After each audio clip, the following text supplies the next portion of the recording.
Agissons pour les formations, c'est d'abord une méthode de travail collective fondée sur la concertation, des échanges réguliers, ouverts et transparents.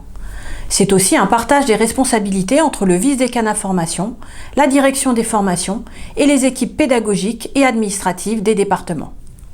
Cette méthode, alliée à l'investissement des départements et de tous les collègues enseignants et administratifs, nous a permis de surmonter les crises récentes, à l'issue desquelles une priorité essentielle s'impose, rétablir des conditions de travail normales et sereines dans nos départements, ce qui contribuera à stabiliser les équipes. Pour y parvenir, nous veillerons à ce que les outils numériques pédagogiques soient développés par l'université en fonction des besoins de nos départements de formation et en étroit dialogue avec eux. C'est cette construction conjointe qui a le plus manqué sur le chantier Apogée, conduisant à la situation que nous connaissons. À travers un dialogue avec les départements et les UFR, nous engagerons une réflexion collective et transversale sur leurs missions et leur complémentarité.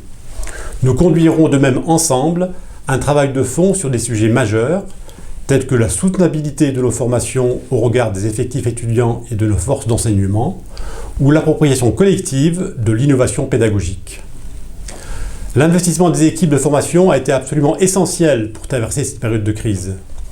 Il doit être mieux valorisé via la prime d'investissement universitaire PIU et la prime pour charges administratives PCA.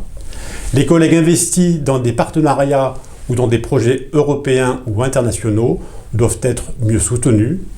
L'accompagnement à et vers la prise de responsabilité dans les départements doit être amélioré. La valorisation des formations passe aussi par un renforcement des moyens. Pour le financement des stages, l'organisation d'écoles d'été et lieux d'initiation à la recherche, de la licence au doctorat, nous augmenterons les crédits récurrents pour les UMR et les UFR. Pour assurer le renouvellement et la modernisation des équipements, y compris numériques, des moyens spécifiques seront attribués aux départements et aux plateformes pédagogiques. Pour cela, nous exigerons de l'université une contribution des moyens IDEX et SFRI, non seulement au développement de formations interdisciplinaires, mais également au développement de formations disciplinaires. Nous défendrons aussi avec fermeté la nécessité de clarifier le rôle des instituts et des initiatives et d'instaurer un dialogue avec les structures facultaires et notamment les départements. Il s'agit d'assurer la cohérence entre, d'un côté, les propositions de cours qui ont fleuri de toutes parts depuis 2 ans et de l'autre, nos maquettes de formation et les besoins de nos étudiantes et étudiants. Plus généralement, c'est l'articulation entre les disciplines que nous souhaitons renforcer pour garantir un même niveau d'exigence et une meilleure intégration de l'inter et de la disciplinarité en licence et en master, avec un unique objectif, assurer l'orientation et la réussite de nos étudiantes et étudiants, quel que soit leur parcours.